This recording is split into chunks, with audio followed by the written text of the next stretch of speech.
So if you have more than one frequency, we can do, due to the linearity, we can do superposition. And that can be used here for the Fourier theory. And as you see, this idea of mapping our signal into the frequency domain using the Fourier series or Fourier transform is very advantageous for us to represent our signals both in circuits, in antennas, and also in the channel or the medium. Any questions from here?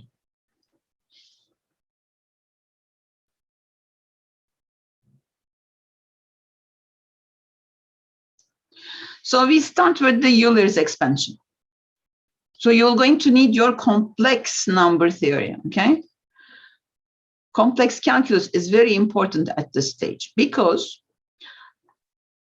the exponential e to the j omega t can be represented as sine omega t plus j cosine omega t, okay? This representation in communication is, or it does correspond to what we call the Hilbert transform. And it's called the in-phase and quadrature channel. So this separation into a sine and a cosine conserves the phase in the medium. This is very important, okay? The in-phase and quadrature channels help us to identify the phase of the signal, as you see. And if the signal has an amplitude, okay, that amplitude A can be given as the sum, squared sum of the number itself. So you take the corresponding, so this is A squared sine omega t squared on the right-hand side plus A squared cosine omega squared of t, that will going to give you A.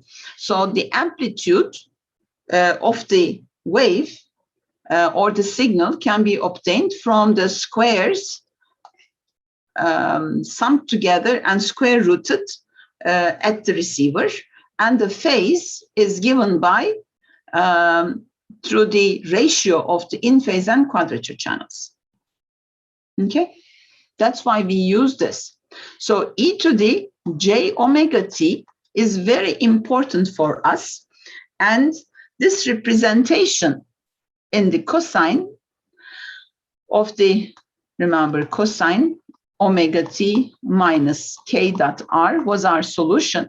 We represent our wave as the real of e to the minus j k dot r times e to the j omega t.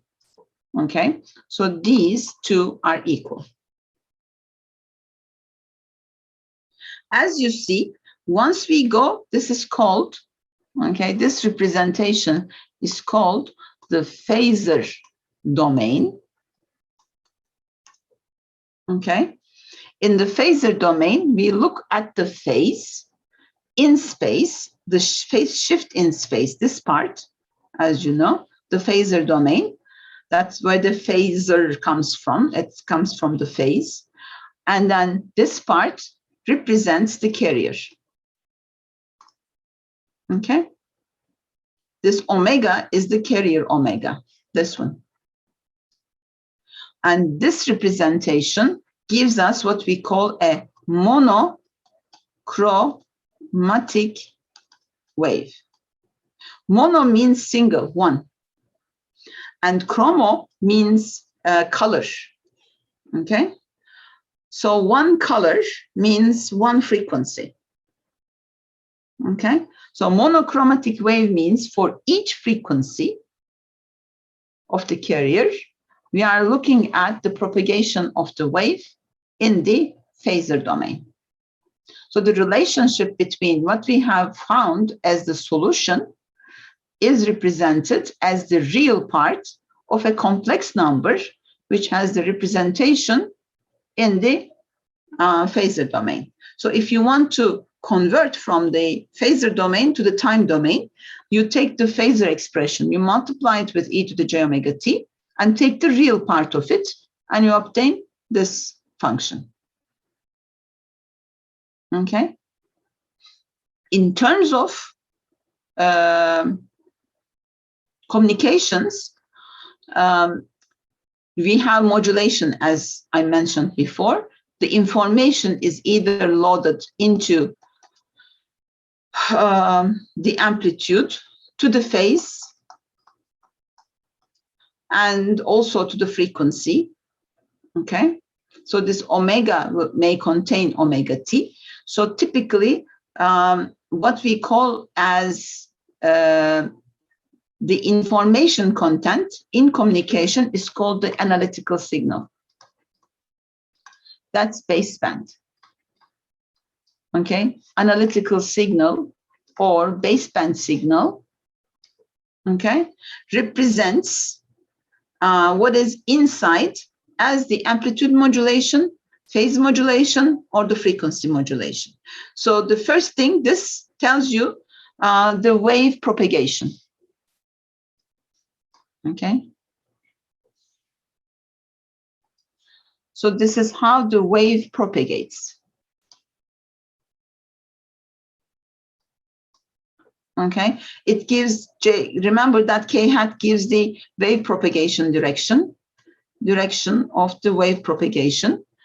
Okay, and this is the phase shift in space. So in electromagnetics, we are looking at the mechanism of a wave, how it travels in space, and how this interaction of the electric and magnetic fields together, how they are carried. In the communication courses, you are looking at, regarding this as a given, you are looking at how you're going to modulate the amplitude, the frequency, or the phase so that this wave will be carried properly with the smallest bit error rate from one end of the channel to the other end, and what we should do at the receiver if there are any problems, and there are always problems. Okay, and you categorize your channel according to what happens to your baseband signal as it travels from point A to point B, from transmitter to the receiver. Any questions from here?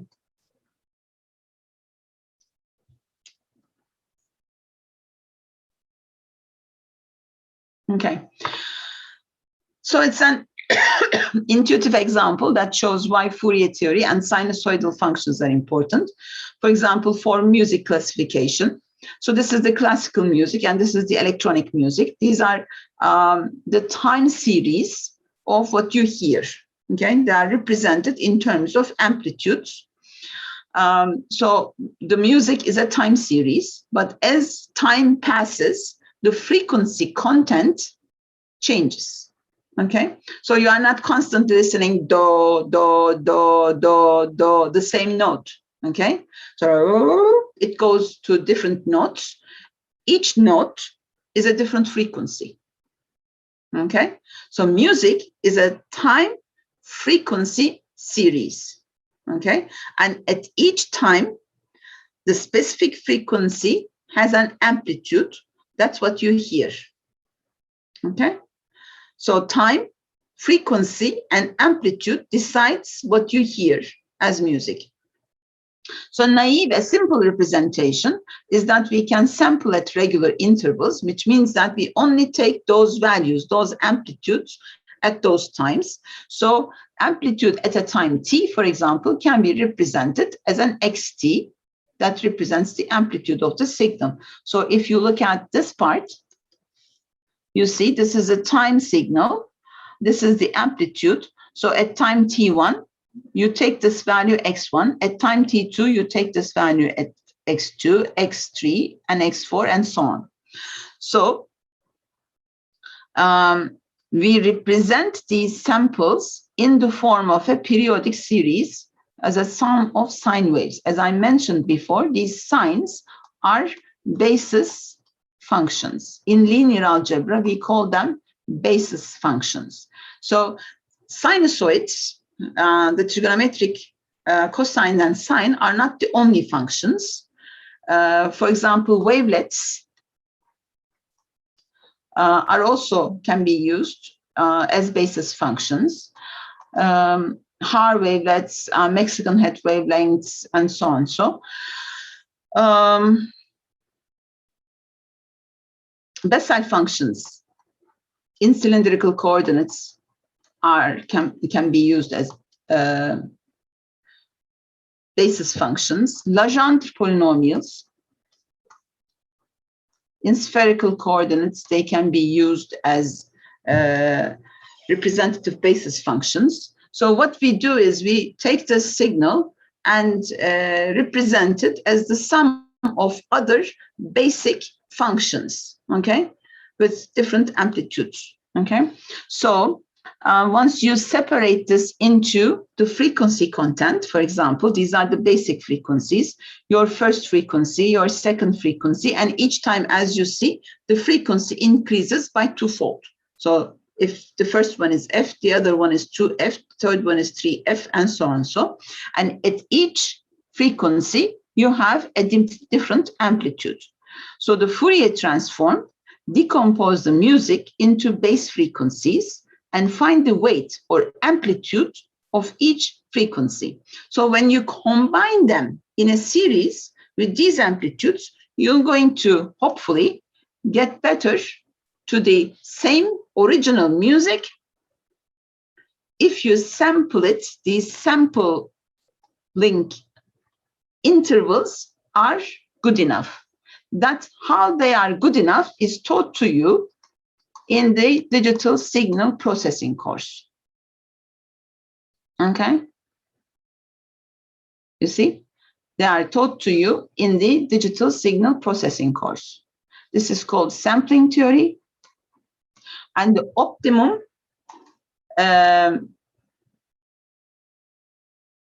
rate of sampling a signal for a basic signal is called the Nyquist rate. And that's equal to twice of the bandwidth of the frequency content. So as you see, everything is connected. What you see between these courses that we teach. So if you make this connection, everything will going to make sense. But if you decide to hate electromagnetics because it's just electromagnetics, you're going to fail all of them, not only electromagnetics, but also signals and communications and controls and DSP. So it's better to try to understand what's going on. So the representative X of F in the frequency domain is the weight or the amplitude of each frequency F, and that's insensitive to shift or to volume. Okay? So because I talk louder like this does not change the frequency content of my representation of my signal. All right? Any problems with this one?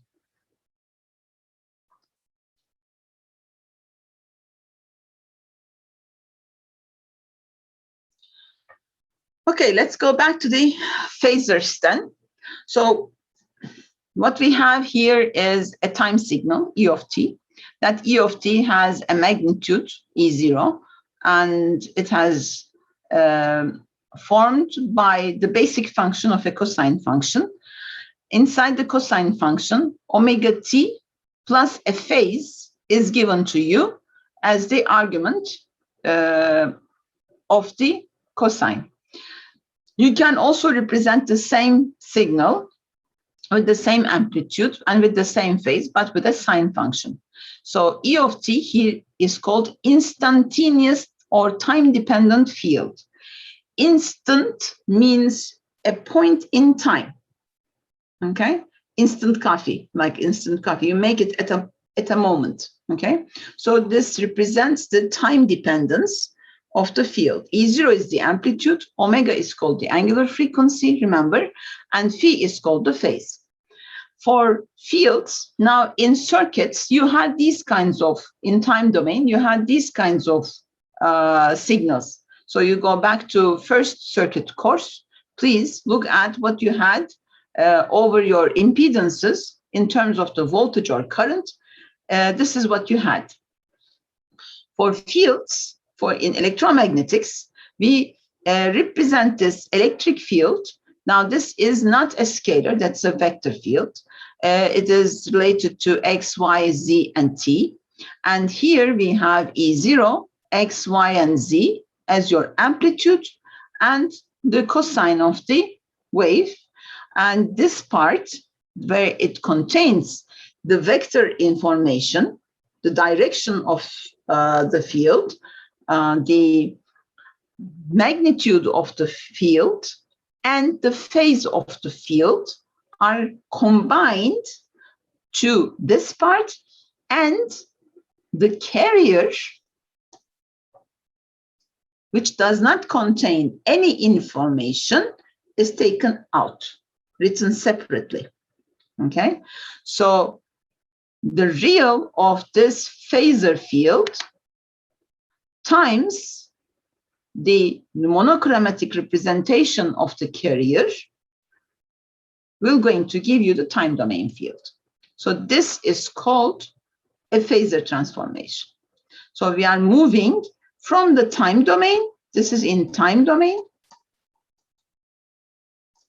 and it's an instantaneous field again, and this is called the phasor domain, the signal in the phasor domain. If you are in circuits course, then the voltage, for example, which is a scalar, and it's not a field, it's a time varying signal, can be represented as the magnitude times the cosine omega t plus phi to the related phasor. So V can be represented as the amplitude and the phase, or we can represent the electric field as E0, the magnitude and the phase. Any problems with this one?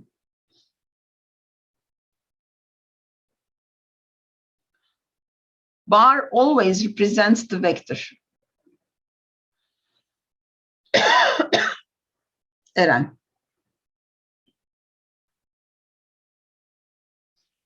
The vector notation for us is either you put an arrow, or you put a bar over, or you put a bar under.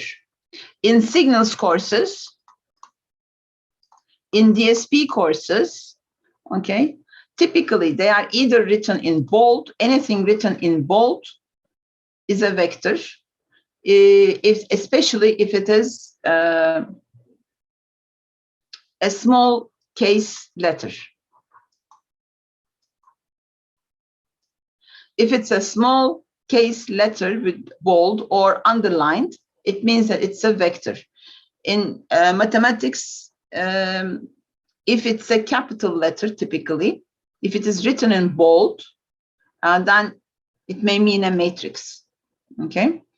Sometimes we represent the matrix in signals and systems with two lines underneath, okay? That typically represents a matrix. But these are vectors, okay?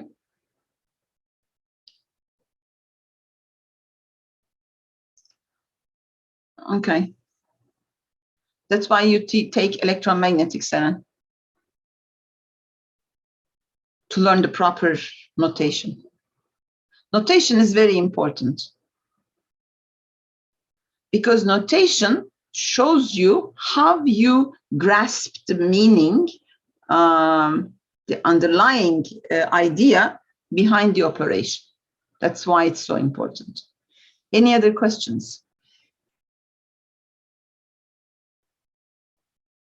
Okay, fine. So that was mathematics. If a phasor is given as V of t, the real of V times e to the j omega t, that V, the voltage, can be written as the V0 times e to the j phi times e to the j omega t. So that corresponds to the time varying field.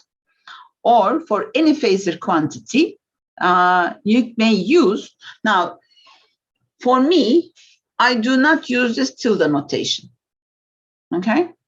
because I don't need it. Why? Because I can easily in my mind separate when I'm in the phasor domain and when I'm in the time domain. But if you get confused, whether you are in the time domain or the phasor domain, you may use this tilde notation to denote a phasor.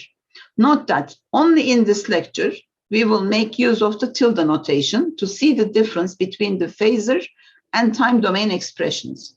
In the upcoming lectures, we will omit the tilde sign for brevity.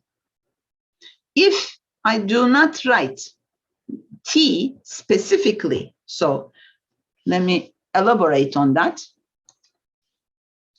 From now on, you can use this vector, it's always a vector, electric field, okay? If I write it as RT, you see that I'm in the time domain. If I write electric field, just a function of R, this does not mean in 345 that I'm dealing with a static field. Then it means that I'm in the phasor domain.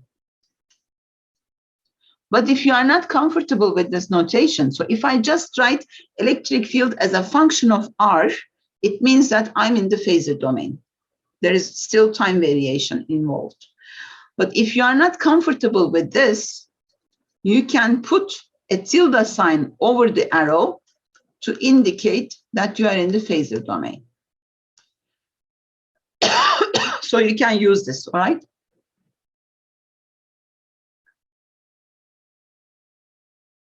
Any questions?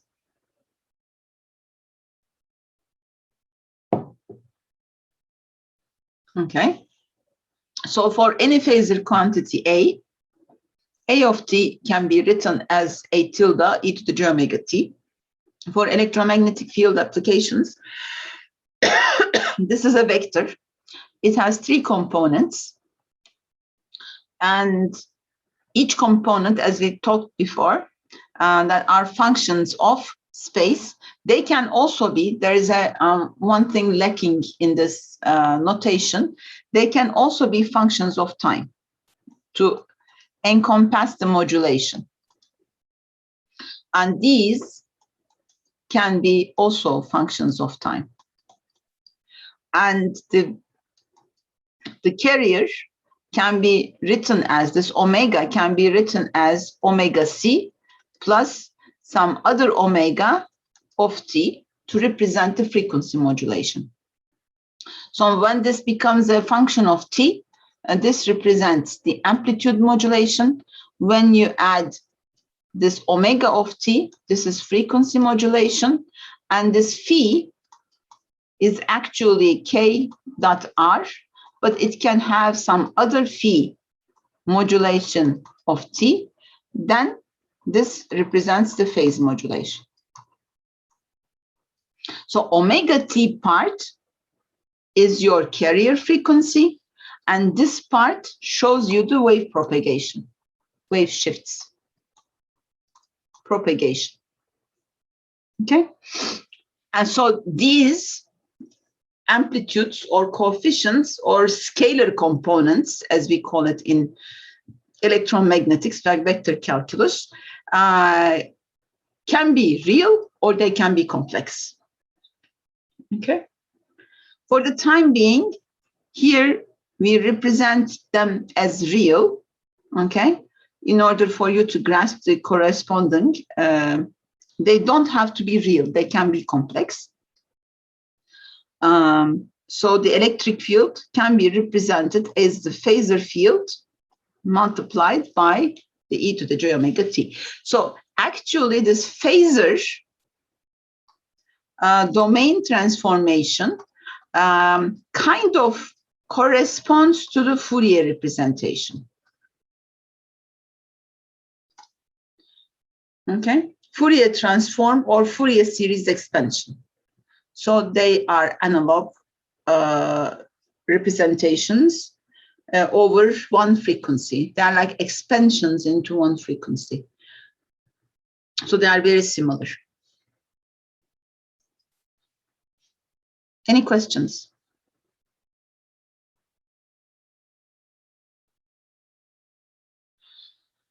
Okay, why sinusoids? Because sinusoids are easy. The Euler expansion tells you that e to the j omega t can be represented as the cosine of omega t plus j sine of omega t. And the derivative of e to the j omega t is simply by j omega times e to the j omega t. So the derivative itself with a certain coefficient looks like the function. What about the second derivative? It also looks like the same function. So combining signals with their time derivatives, both expressed as complex exponentials, is now much easier. That's why electrical engineers live in a complex world where we represent the signals in terms of their amplitude and their frequency content, e to the j omega t. That's why the Fourier series representation for any function f of t is the representation of e to the j omega n t for each frequency. You expand it. So this omega t is very useful. So you can represent this as the sums and cosines and sines. And the Fourier transform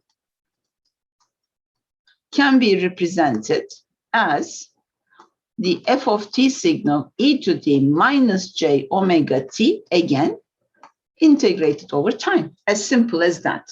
So what we are doing is we are representing the signal either in a series of these complex exponentials, or we are converting the signal to look at the frequency content of the signal. Okay? That's why we choose this complex notation, so you don't have to write each time the cosine and the sine separately. So analysis no longer requires trigonometric identities. It requires only the manipulation of complex numbers and complex exponentials. So you have to go back and review, if you have forgotten your complex calculus, how to add, subtract, divide, multiply complex numbers, and also how to find their magnitudes, phases, and so on. So, okay, so you are responsible for all of the complex calculus you have learned in the second year in the math courses. So a phasor or a phase vector is a representation of a sinusoidal wave whose amplitude, phase, and frequency are time invariant. Okay? So A cosine omega t is the real of A e to the j phi times e to the j omega t. So this is the phasor representation. The phasor spins around the complex plane as a function of time. And we remember that the polar plot of the representation in the complex plane, A represents the magnitude and phi represents the phase. So as you move along this unit circle, okay, you start drawing this line in the time domain. As time passes, okay, as time passes, you move on the complex plane. Any questions? Any problems?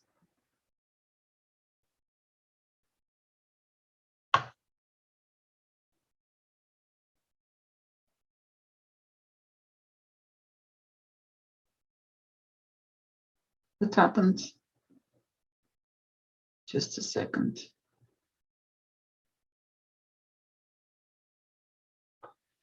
Oof. Okay, we were at 5, 6.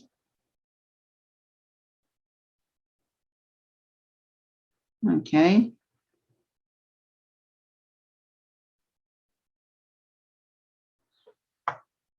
Just a second.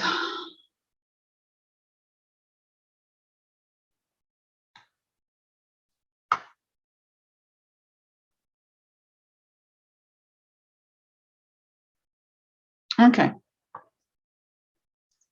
So we're going to look at the complex form of Maxwell's equations. We consider the case of sinusoidal time variation then.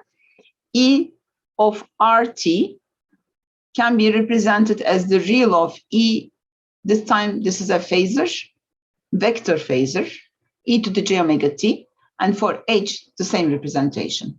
Also, because of linearity, once you take the curl or divergence of a real form, you can insert this operator into the real. So using Faraday's law, for example, the curl of real of this is also can also be interchanged, and real can be taken out. So curl of E of j omega t is equal to real of minus del over del t, that be r over del t.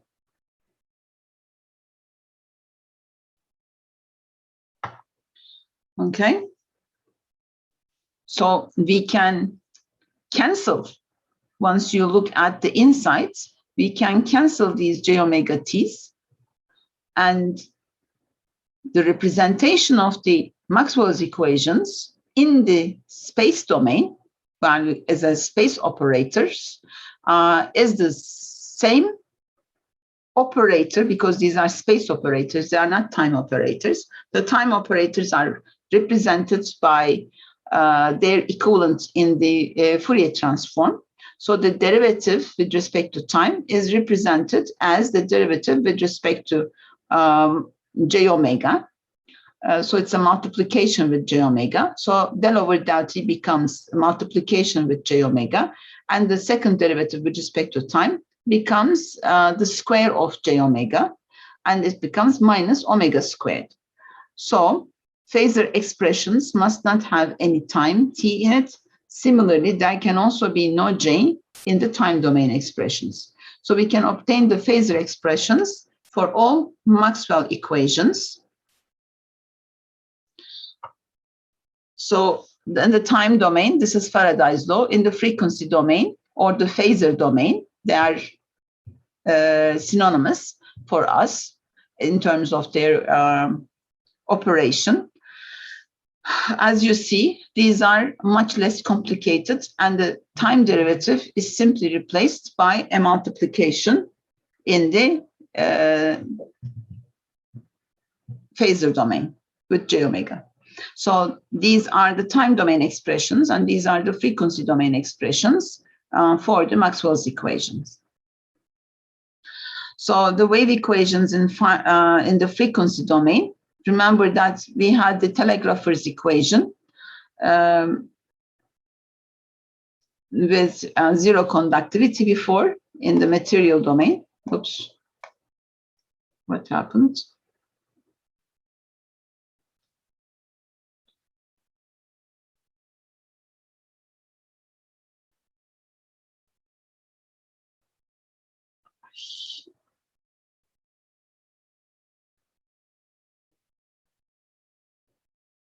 Okay, so once we take them into the frequency domain or phasor domain, we represent them as the Laplacian of the electric field. Remember that Laplacian is a space operator.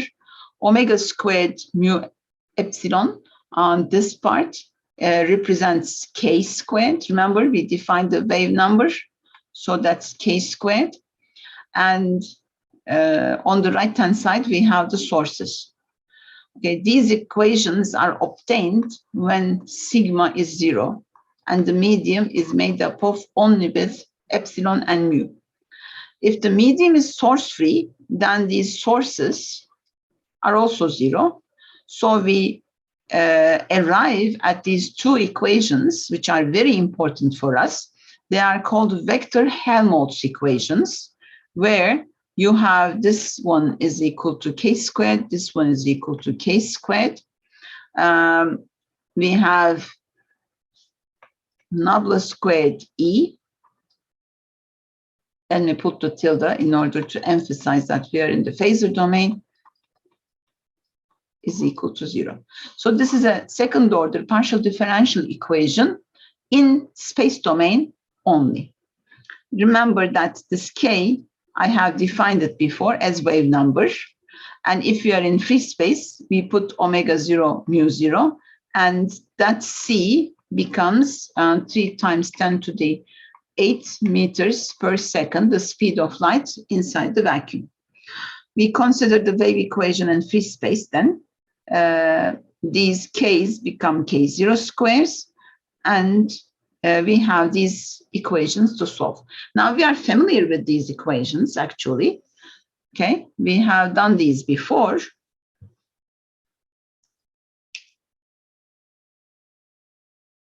Okay, what did we do previously?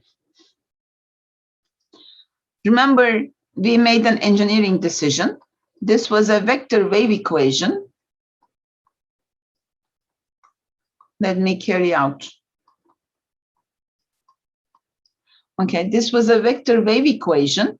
So first step was to write this vector in, as it says, 3 components. And due to the linearity, we can apply this Nablus square onto the electric field.